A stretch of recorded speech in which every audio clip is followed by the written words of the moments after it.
Hey, Chica. Welcome to the Lovelda Show Women of Power podcast. The show where women share their personal power tools, the techniques, strategies, and ways of being which have enabled their business and life success. I'm your host, Lovelda Vincenzi, a female speaker mentor, speaker, and event host on a mission to unleash authentic, powerful female voices onto the world. In today's episode, we'll be uncovering the power tools of Antoinette Dale Henderson. Antoinette is a keynote speaker, executive coach, and founder of the Gravitas program, and was recently featured in Forbes magazine talking about her new book, Power Up.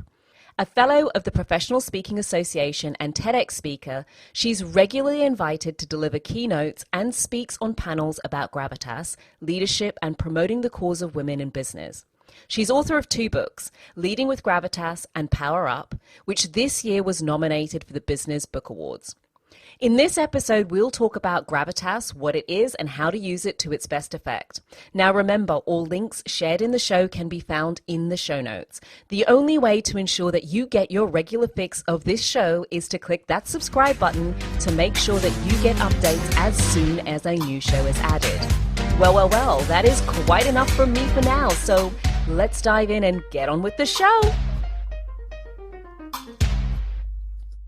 Hey, Chicas. Welcome back to another episode of the Lovelda Show Women of Power podcast. My name's Lovelda Vincenzi, and I am rocking a totes different hair vibe today because at the time of recording this show, if you're not watching live on, if you're not watching on the YouTube channel, click the link in the show notes just to see it, and you can let me know whether or not I should be styling this or just let it go. But honestly, at the time of recording this, there's this virus. I can't even be bothered to talk about it anymore. Covering the whole of the planet, just running havoc, which means that us girls cannot get to the hair salons. So, needs must. So I'm in between hairdos. Let me just put it that way, in between hairdos. But anywho's, enough about me, just in case you were interested in what I was styling today or hashtag not styling. I just thought I'd give you a little heads up. But anywho's, let's get on with today's show. My guest today is a TEDx speaker, 2-time author and professional speaker, loving it. I please welcome today Antoinette Dale Henderson, otherwise known as, if you catch her traveling via Southeast Asia at any point, you may be calling her Internet. But I shall let her explain Antoinette stroke Internet. Which name and why? Why? Oh, why? So thank you. Thanks, Lovelda. It's lovely to be here. And my name, it's always been a bit of a bane of my life. I remember when I was learning how to spell it when I was at primary school, I was the last child in the class to figure out how to actually spell my name. 10 letters. People always get it wrong. And then when I was traveling in Southeast Asia, people just could not wrap their heads around what Antoinette actually was. So in the end, I just learned to say, look, just call me Internet. And they loved that. They used to fall about laughing, and then they'd never forget my name. And that became my thing, Internet Dale Henderson. Do you know what? I think sometimes we've got to be able to sort of laugh at ourselves a bit. It's funny because I was looking at something the other day with my husband, and somebody created this new program and it had the longest name ever. And he said, I learned that the first time when I think his first business is something like Your Power to Shine or something. It was like this long ass name and people were forever spelling it wrong. When you've got a long business name and it's dot and it just goes on forever. And he goes, I could never get my emails. Sort of overcomplicating your life unnecessarily. So his company's now called Growing Together Exponentially, but they've shortened it to GTEX, GETX, right? That's it. We need, isn't it? Why complicate our lives? So it's not to say your name. I love your name. I think you've got a really beautiful name. But sometimes we've got to come up with ways of just making it easier for people to remember us in a business kind of context. So I just thought it was kind of amusing that you could laugh at yourself a little bit, call yourself Internet. I was like, that's quite funny. I have people do it to me sometimes as well when I'm introducing them for stage. They'll have little nicknames that they have, or give us an example. Oh, girl, how did I know you was going to put me on the spot? Well, do you know what? You put it out there. they've just had like interesting ways in which they've broken their name down phonetically. I can't remember one off the top of the top of my head right now, but they've given me a really good way of saying, oh, like, think of it like a tour and then da da da and put those together. And that's Right. really helped me sort of remember, especially Yeah. when you're in countries where different languages have a natural tendency to put letters together differently. And Yeah. sometimes I look at names and I go, in English, we don't put those letters together. Like I have Right. no frame of reference because in English, we would never take those letters and put them together, but you're Polish and that's kind of natural. We Right. don't use Z a lot. It's not a letter that we use a lot. Those letters at the end of the alphabet, they don't show up so much. There's a few No, of that's them that true. they're there, but there aren't very many words that use them. So when you start putting that next to a letter that we use quite often, I'm kind of like, I don't know how to deal with it. Messes with your brain. Yeah. But then I suppose as an MC, when you're introducing people, you need to pronounce the name right. So it's no wonder it's something you've got little knacks and techniques to be able to do. Yeah, I mean, just saying it over and over and over and over again until it sticks is normally a really good one. I send Yeah. people voice notes too. Like, hey, so about that name of yours. Yeah. Remind me again. Do you mind just saying it? Because then I can listen to the recording over and over and I can write it down in a way I'll remember it. Because sometimes the way somebody else phonetically spells their name just doesn't quite sit. Yeah. I would have spelt it kind of different, but I also send my name out phonetically because my mother can't say my surname yet. It's quite amusing for me. I've tried correcting her. She hasn't quite fully got it. But I get it because in English, we say the letters differently. My surname's Italian, so it's Vincenzi. But in English we'd say Vincenzi. Yeah. That's how we would put those letters together. But in That's Italian, right. C and E together is cha. Gorgeous name. It's So it works. Yeah, very the V's you've got going on and the Z's and the C's. It's fabulous. I mean, I love it. My maiden name was hardly so sexy, so we had to spruce it up. Anyhows, darling, this is not a program about me, okay? I'm very good, actually. I'm very good at flipping it back to the interviewer. I'll try and stay focused on me. This time, girl, we're going to let you be in the limelight for a moment, if that's okay with you, if you don't mind I'll do my light in your best. eye, a little bit of light in your eye. So tell me, you run a company called, you run a program called Gravitas. Tell me a bit about that, because like when we spoke about it before, it super excited me because it's totally aligned to the sort of stuff that I'm up to with really this idea of voices and being powerful, but you've got a slightly different kind of angle. So can you tell us a little bit more about that? Of course, yeah. So this is a program that I've been running for about 12 years now. And I have a background in communications, in PR. And so during that time when I was working in the corporate world, it was all about helping brands to become famous and creating campaigns that would make brands sell. And then when I set my business up about 13 years ago, I thought I want to be able to do the same for people as I have for brands. And so I thought, well, I don't want to just create or use other people's programs or other people's strategies. I want to create something brand new. And that's when I focused on that word gravitas.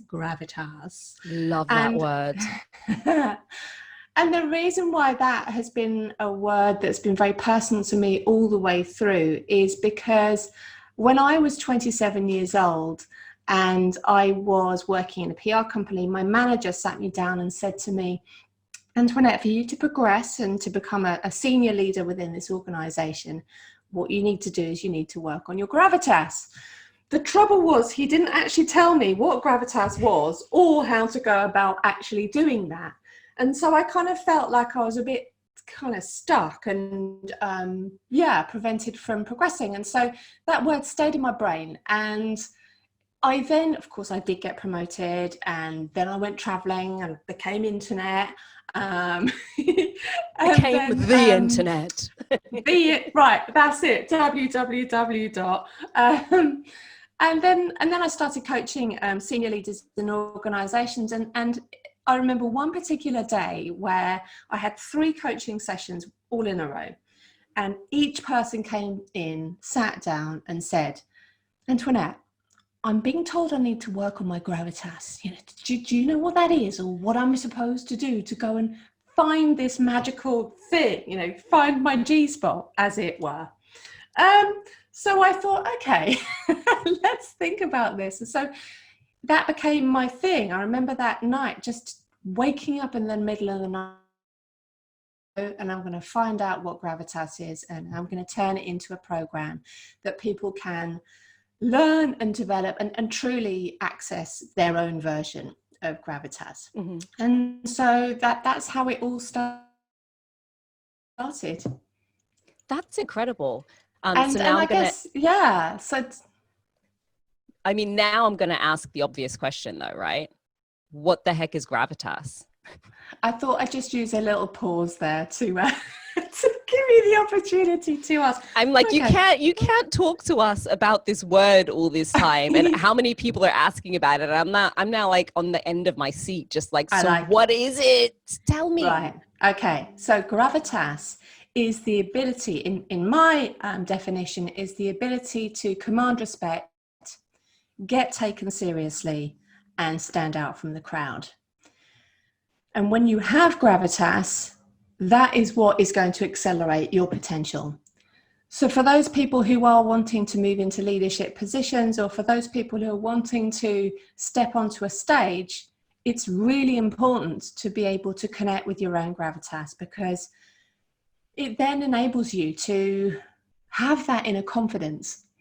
And the word itself, so I started when I thought, right, I'm going to figure out what this thing is. I started with the word itself, and it's a really, really old word. It's a Latin word, and it's actually got two different components to it. And so the word itself has got a huge amount of meaning and learning within it. So it's got the word gravis, and the word gravis in Latin means weight. Okay. Right?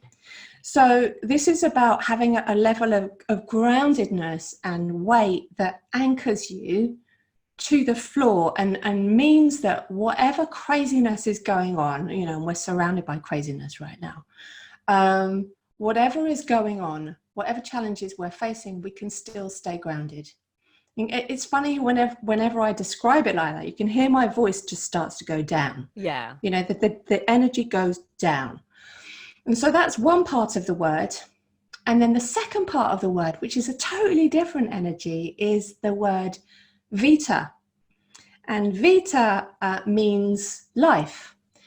And so gravitas has within it that sense of weight, but also the energy of life. And again, when it comes to commanding respect, being taken seriously, standing out from the crowd, having that inner confidence, it's about connecting with that inner life force and that inner energy that we all have within us, but we often, particularly during challenging times, we get disconnected from. So it's connecting with the two components of what gravitas is. If you boil it down, ultimately that's what it is. And when we do that, we will have gravitas. Love it. Do you think, because I completely love this idea of commanding respect. It might have to do with my mother always was about make sure that you command respect. Not that I knew what that was. She never used the word gravitas, but I suppose they're exactly, there's a from what you've described, there's definitely a link in between those things. Do you think that there's a difference between how women show gravitas versus men, or is it the behavior is kind of consistent in order to, is it a thing to achieve or a thing to receive? Ooh. Okay, so two parts of the question. Mm-hmm. So when it comes to gravitas, is there a difference between masculine and feminine gravitas? I think that I think actually gravitas is unique for every single individual. And so what your definition of gravitas might be, and the way that you show up and the way that you connect with your gravitas is going to be quite different from somebody else. Okay, and it doesn't have to be a gender thing. Yeah. But men and women have very different relationships with that word gravitas. And traditionally, gravitas was very much a masculine, a statesman-like quality. Mm-hmm. So it was traditionally very much a male thing. So if you think about sort of alpha males, the sort of mad men kind of reaching for the drinks trolley, and the sort of the Mad Men style of silver-haired foxes whose gravitas has sort of emerged like a fine wine over the years. Yeah. That's like the old school version of gravitas. Whereas actually my take on it is that if it's about commanding respect, getting taken seriously and standing out from the crowd, of course we all, however we identify, whether we're men or women, we all have the right to develop it. Yeah. But we will all express it in different ways. And so this isn't about women learning how to be men. You know how, they trained Margaret Thatcher to lower her voice and to, essentially show up more manly, more like a man. This isn't about emulating those male qualities. It's about actually tapping into the full range of different ways of communicating and energies, both for men and for women. I love that. There's like an authenticity that sits behind it versus, because you can look at these things and say, oh, okay, so it's about commanding respect, and then almost systemize it to the point where respectful looks like deep voice, looks like speaking slowly, looks like, and there's all these things that fall into it. But like you say, when you take that on, to interpret it in that way, often the thing that gets missed is my life force, because if that's not naturally, right, those things may need tweaking. There's moments I had the feedback, it was like, girl, Lovelda, speak slower, you speak too quick.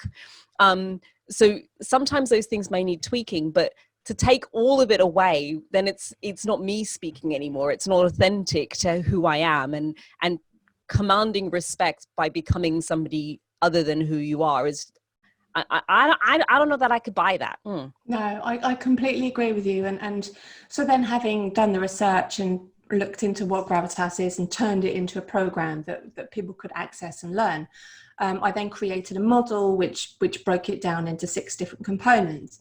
And one of the components of gravitas is authenticity. And so that's our ability to be ourselves, but it's also be our, I know this is an overused term, but be our best self, right?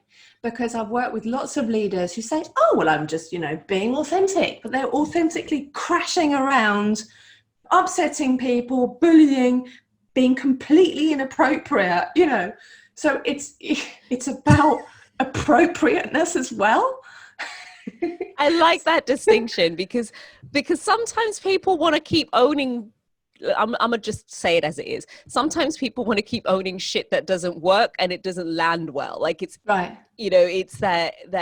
So when I love what you say there about getting really clear on being our best authentic self, because to want to embrace an authenticity that's just rude and arrogant is probably, it'll get you to a certain point, but that is that really all of who you are, and is that really the way that you'd like to show up in the world? So this idea of best authentic self, gold. Gold. Yeah. So listen, Lovelda, I hope it's okay, but you might hear my daughter practicing her trumpet in like the room next door. Is that okay? Can't hear a thing. So this is me authentically showing up like in my office with my daughter doing her trumpet. So there we go.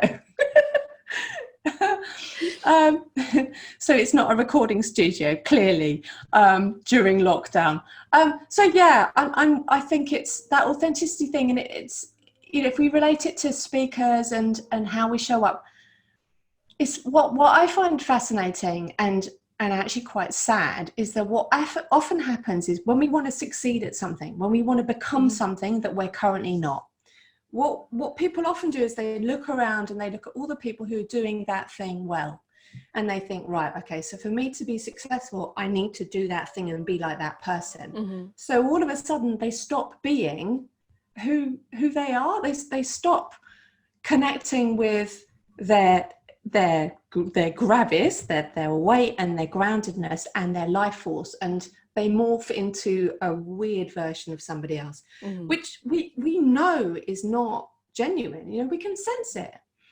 And so those speakers who go on stage and they're like, oh, I need to use body language, so I'm going to use body language. I'm really excited. And it's like, I wish that people would just learn how to express themselves on stage powerfully, but whilst acknowledging the brilliance of who they are first and building from there. Just the way you said that, girl, that just, yum.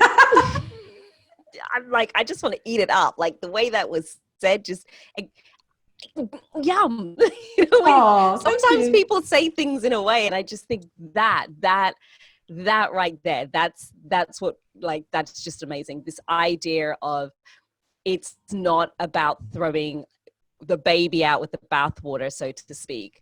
Own the bits that are you, that are working, and take them to another extreme. And the things that's there that aren't quite working for you, tone them down. Like, just, but what happens often is you can look at somebody else and you throw everything out. Like, you throw out the fun part of your personality, and you throw out the quirkiness, or you throw, rather than kind of embracing it and allowing the full thing to emerge, like leaning into it fully. So people get to kind of, you know, just be more outrageous if you're naturally outrageous. Don't get rid of outrageous, own it. Own it, run with it, be it.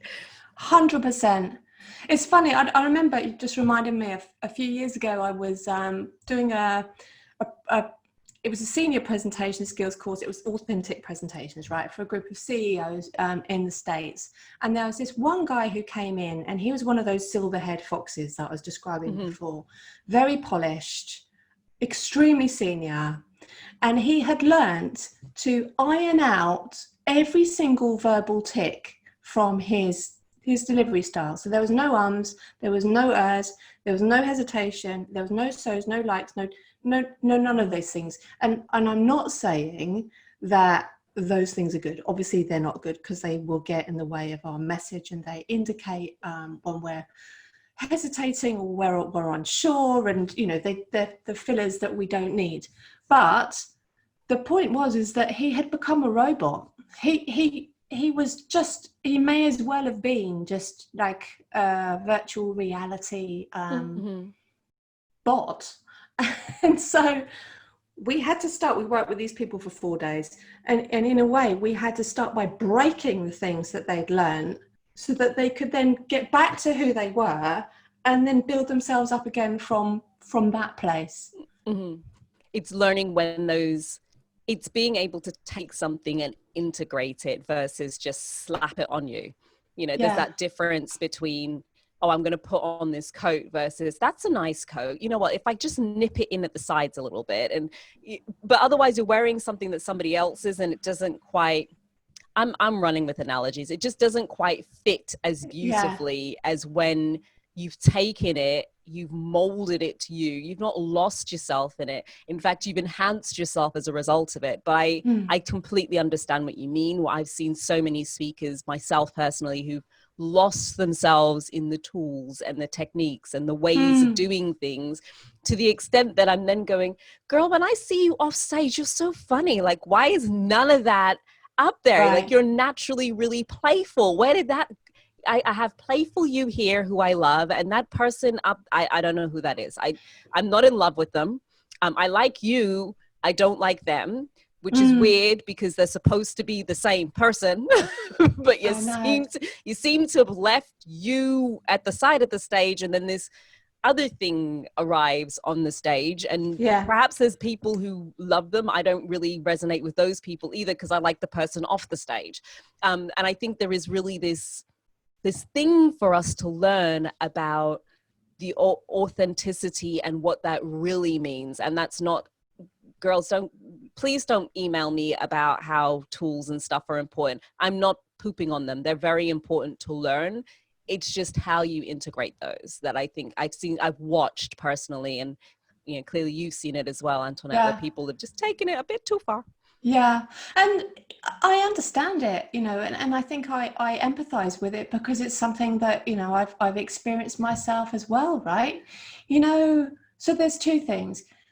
When people say, oh, just be yourself, just be yourself.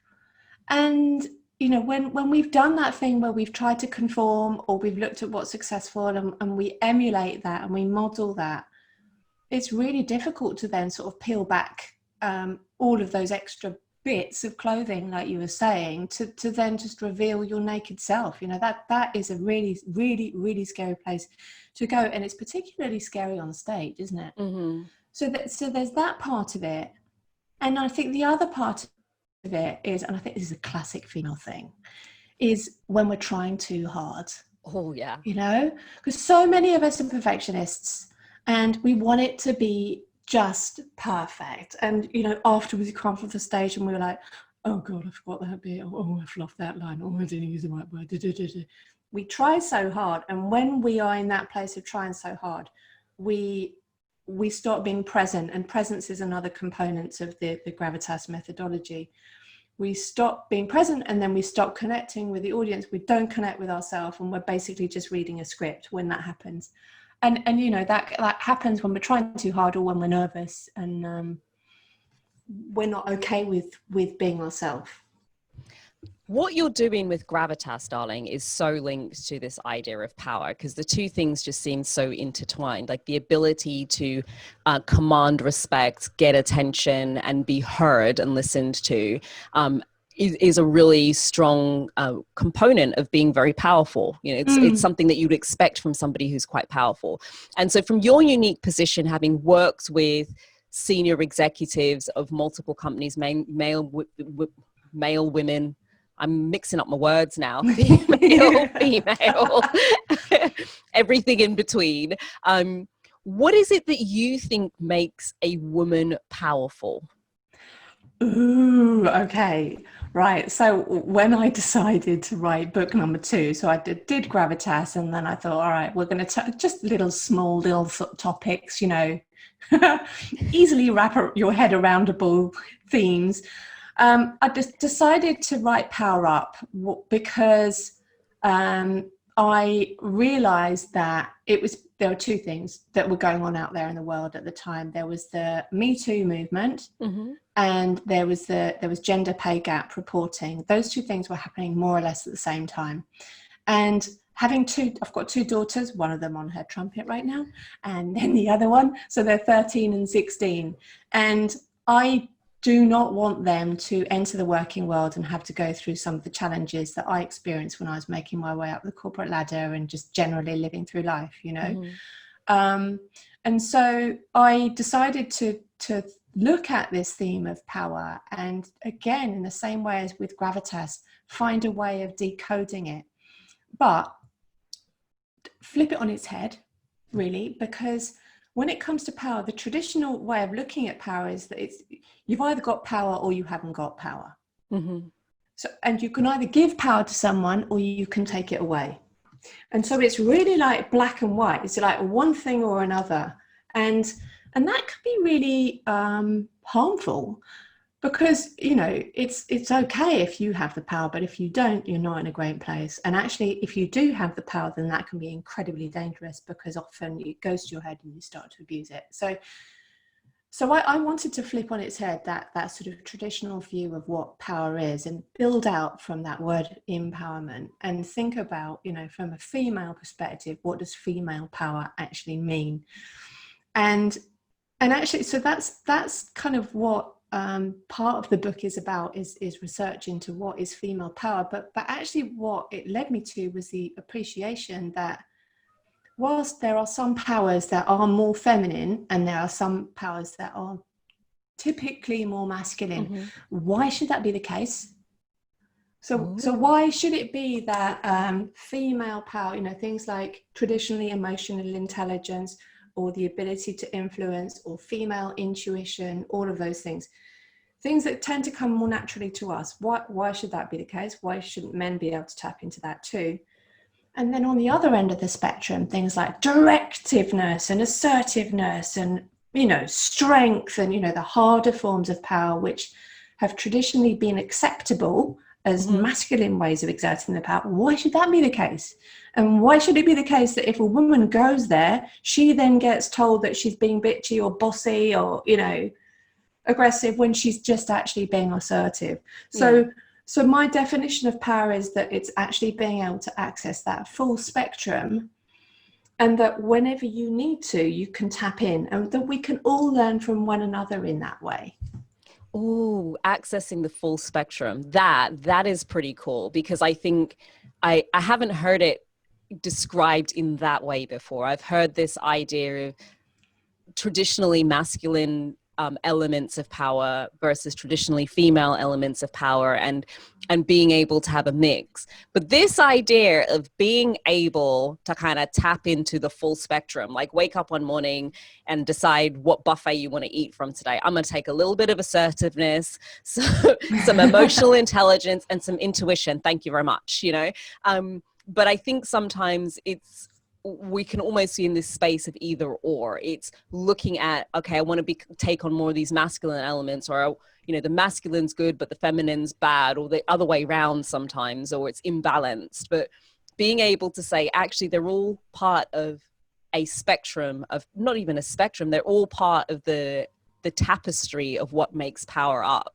So which ones do I want to play with today, or which ones are going to be most effective for a particular scenario, particular leadership style, or particular scenario? Love it. Such an interesting way of looking at things. Now, that being said, we're talking about spectrums and gravitas and what power is. I'm going to have to get to you then, because I'm going to make this all about you now. So I have this one mean question I ask all of my guests, and for listeners who've been listening up until this point, y'all already know what the mean question is. Y'all been waiting for the mean question. Let's get right into the meat and bones of it.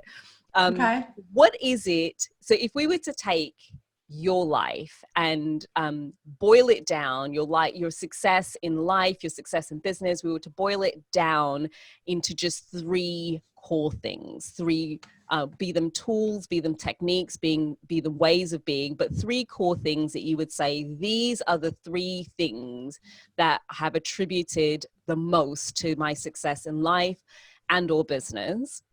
What would they be? Let's start with your number one. See, I told you it was mean. But I love it. So 3 power tools, right? Your 3 power tools. What are they? All right. So my first power tool it's called the power pause. #power pause. And I shared it in my TEDx, and it's in my book. And I found it particularly useful during this crazy period, the C word that, we're not talking about.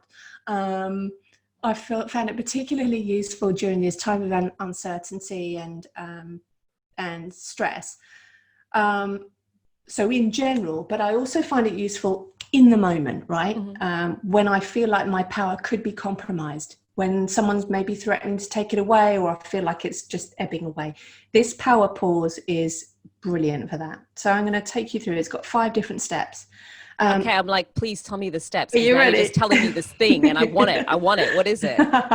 All right, 5 steps to the power pause. Step number 1 is to recognize that you've been triggered. All right, so it might be that you're just on a bit of a low ebb at the moment, and you're feeling a bit under pressure or under stress. Maybe you're worried about something, you're concerned about a loved one, or maybe you've just been watching too much of the news recently, and it's kind of, you can feel your mojo dipping. Mm-hmm. So it could be a generalized feeling, or it could be someone says something and it's pissed you off, right? That's you go to that place, right? So firstly, recognize that that's happened. That's step 1. Mm-hmm. Step 2, and we often forget to do this. Step 2 is to breathe. And that's not just like, the breathing that we're always doing all the time anyway. It's actually to take a breath in and then take a breath out. Like, get very, very conscious about the breathing. Not that angry breathing you do, which is like, right. Not that breathing. Not the hyperventilating, about to have a panic attack, or actually flip your lid entirely. Not that sort of fight or flight breathing, because essentially that's where you are. You're in fight or flight. Yeah.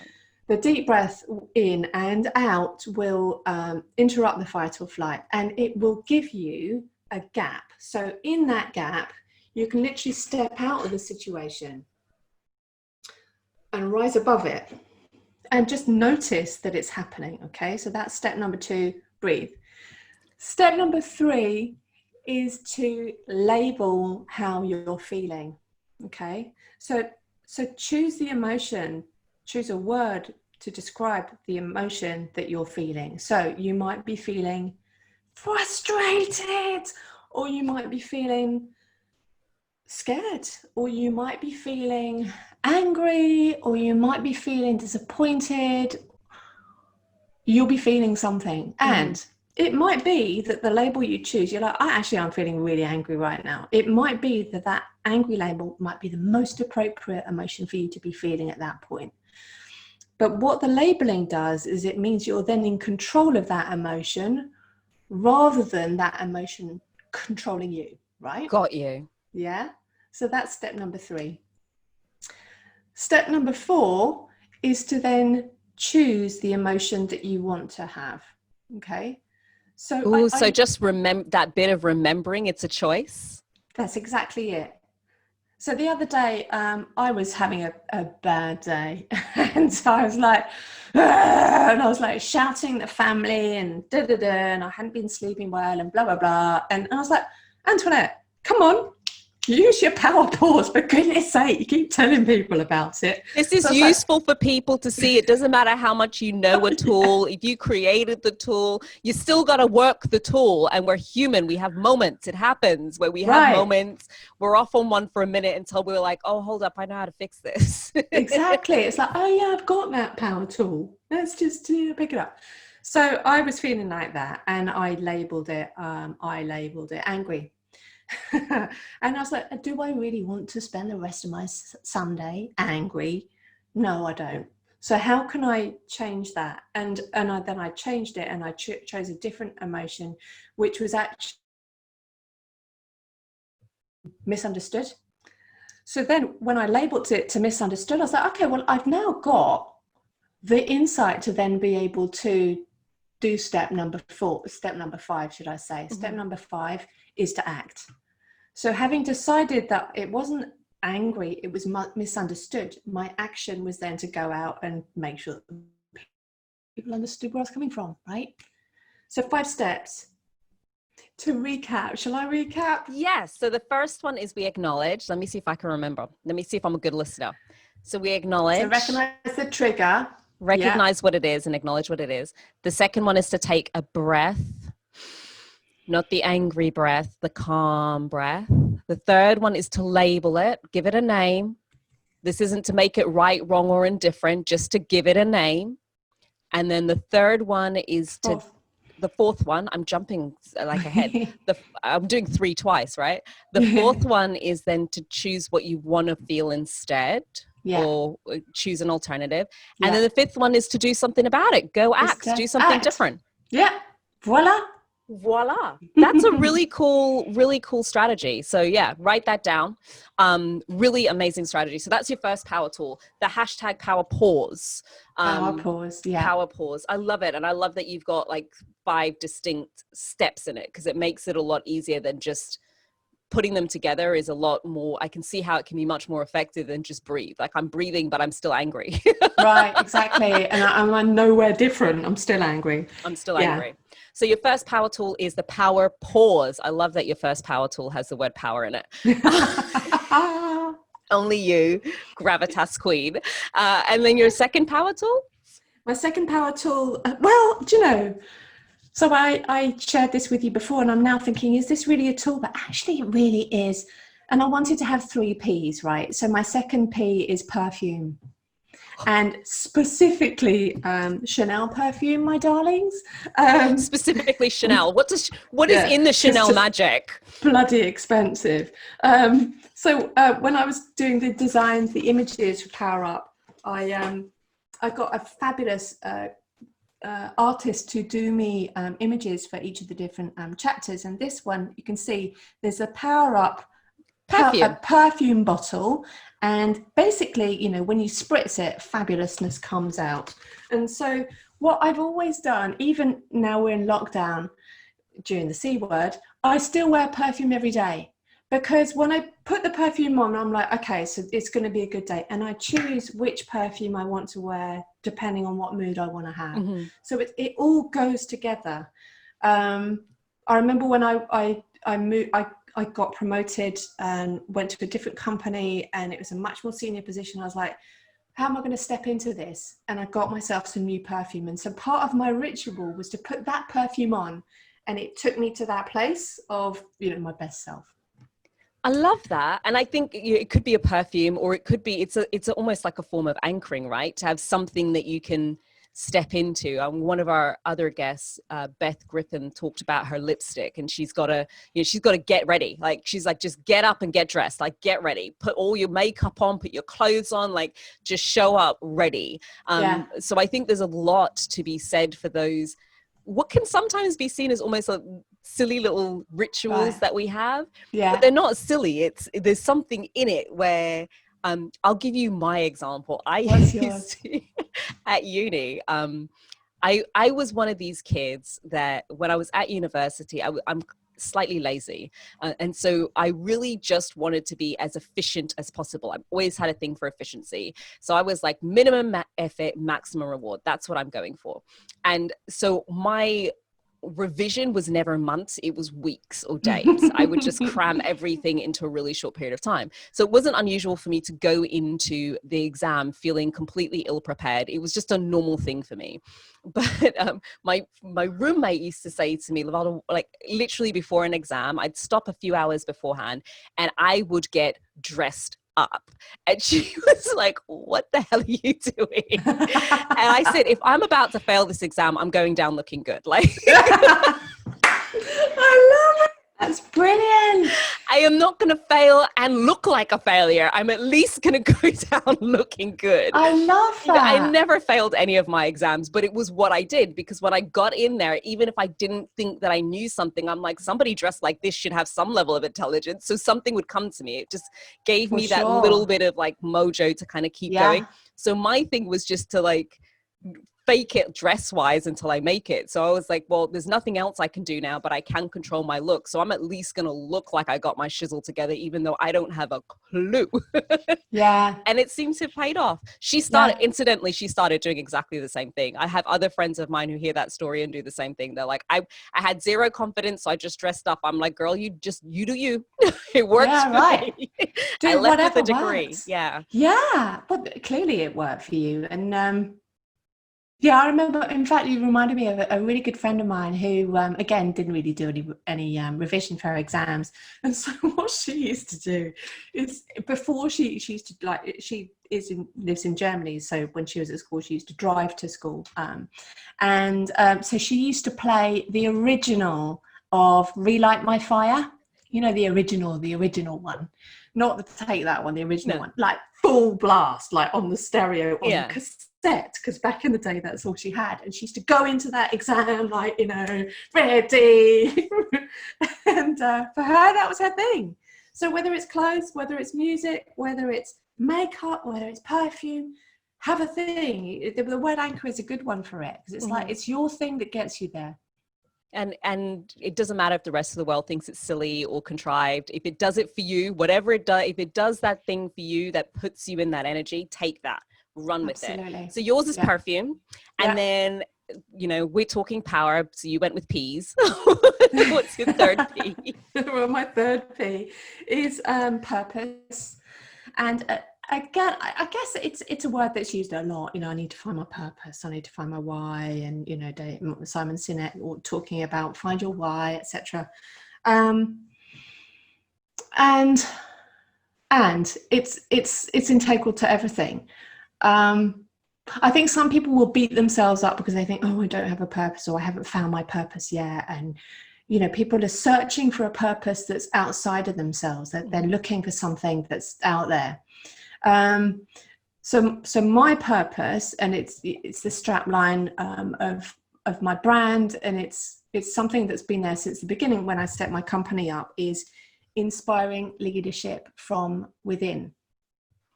And that's got various meanings to it. Partly is helping organizations to grow their leadership pipeline from within. But more importantly, it's about how important it is for us to turn inwards for the solutions to where we're going. And I was reflecting on this a couple of days ago, and it was my dad's birthday, and bless him, he passed away 3 years ago, and I miss him every day. And I was thinking towards the end of that day, you know, what have I learned from him, and what has come to me today that that reminds me of him, and I realized that it was about that. He was a composer, so for him, you know, the music used to come from within. He didn't get it from anywhere else. Mm-hmm. And I think my lesson was that often in life we're seeking something that's outside of ourselves. So we're seeking external validation, we're seeking happiness from outside, we want an experience that's been created on the outside for us to feel significant. If we're speakers, you know, we want applause, we want the audience to love us, we want all of that external stuff.